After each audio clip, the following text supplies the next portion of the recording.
Ding অঞ্চলবাসী বা ময়রাবাড়ি অঞ্চলবাসী, সিংড়েমারি অঞ্চলবাসী যারা আছে, ইতিমধ্যে তো আপনারা দেখতে আছেন যে আজকে বহুত দিন ধরে একটা বাঘ মানে খুবই উল্টাপাল্টা দৌড় আছে। আজ পর্যন্ত কিন্তু বন বিভাগ বা প্রশাসনের মানুষে কিন্তু এখন পর্যন্ত বাঘটার ধরতে আসছে না। আর এই বাঘটা কিন্তু অনেক বড় একটা বাঘ, যেই বাঘটার শক্তি অনেক বেশি দেখা গেছে।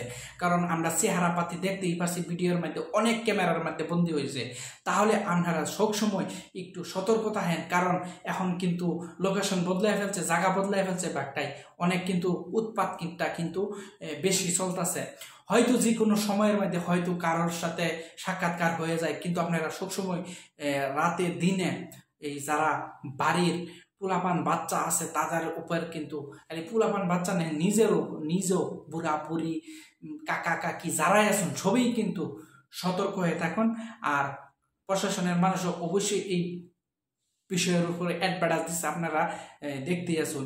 আর একটা কথা যে এই বাঘটা কিন্তু আজকে নতুন আছে না, এই বাঘটা আজকে 15-20 দিনের প্রায় হয়ে গেছে।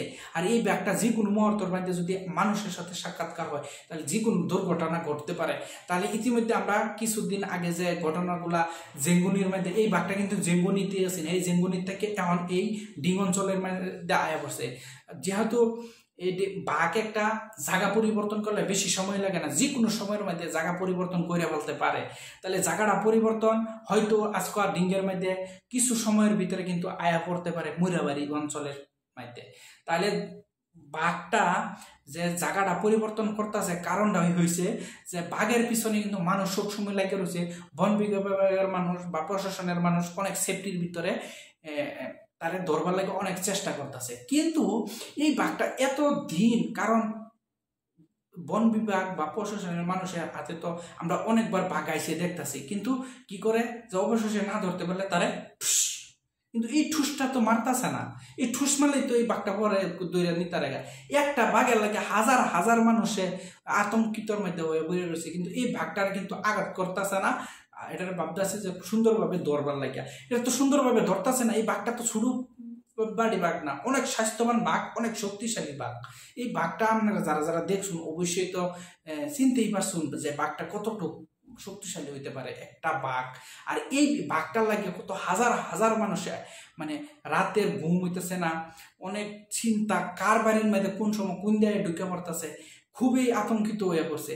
কিন্তু বন বিভাগে কিন্তু এই বাঘটারে আঘাত করে যদি ধরে কিন্তু মুহূর্তের মধ্যে ধরতে পারতেছে। কিন্তু এই বন বিভাগে কিন্তু এই জন্তুটারে আঘাত না করে সুন্দরভাবে তারা ধরবার চাইতেছে। তাহলে এই বস্তুটারে ধরুন ঠুস দিলে তো যে কোনো সময়ের মধ্যে পড়ে আছে, যে কোনো সময়ের মধ্যে ধরতে পারে, কিন্তু এই কামটা কিন্তু করতেছে না। তা যাই হোক, ডিংবাসী বা ময়রাবাড়িবাসী মানে এই অঞ্চলের যারা আসুন সবই সতর্ক হয়ে যান, কারণ যে কোনো সময়ের মধ্যে কিন্তু আক্রমণ দেখা সাক্ষাৎ হলে কিন্তু আক্রমণ হইব। আর সবাই কিন্তু সেফটি থাকা তার নিজের উপর একটা দায়িত্ববোধ আছে, এই দায়িত্ববোধটা আপনারা নিজে সবসময় বজায় রাখবেন। কারণ বাঘ একটা বনের বাঘ কিন্তু মানুষের লগে কোনো সময় মিল মহাব্বত নাই, যে কোনো সময়ের মধ্যে আক্রমণ করতে পারে, কারণ হ্যাঁ খুব রাগের মধ্যে আছে, কারণ তারে সবসময় দৌড়াইতেছে, সবসময় দৌড়াইতেছে, হ্যাঁ রাগটা কিন্তু খুব বেশি হয়ে রয়েছে।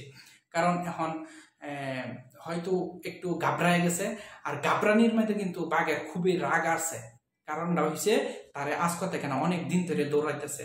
যে হোক, আমরা অনেক ফুটেজ দেখতে পাচ্ছি ভিডিওর মাধ্যমে যে অলরেডি ডিং অঞ্চলের মধ্যে বাঘটা আয়া পৌঁছে গেছে, যে কোনো সময়ের মধ্যে আবার হয়তো জায়গা পাল্টাইতে পারে যদি ধরা না পড়ে। তাহলে সবাইকে একটা আহ্বান করবাম যে আপনারা যে কোনো সব সময় মানে ওয়াল টাইম আপনারা যতক্ষণ পর্যন্ত এই বাঘটা না সবসময় নিজের উপর একটা আশ্বাস বিশ্বাস রাখিয়া, নিজের সেফটি রাখিয়া একটু সুন্দরভাবে থাকবেন। সবাই ভালো থাকবেন, সুস্থ থাকবেন। আশা করি বাঘটা যাতে অতি জলদি ধরা পড়ে।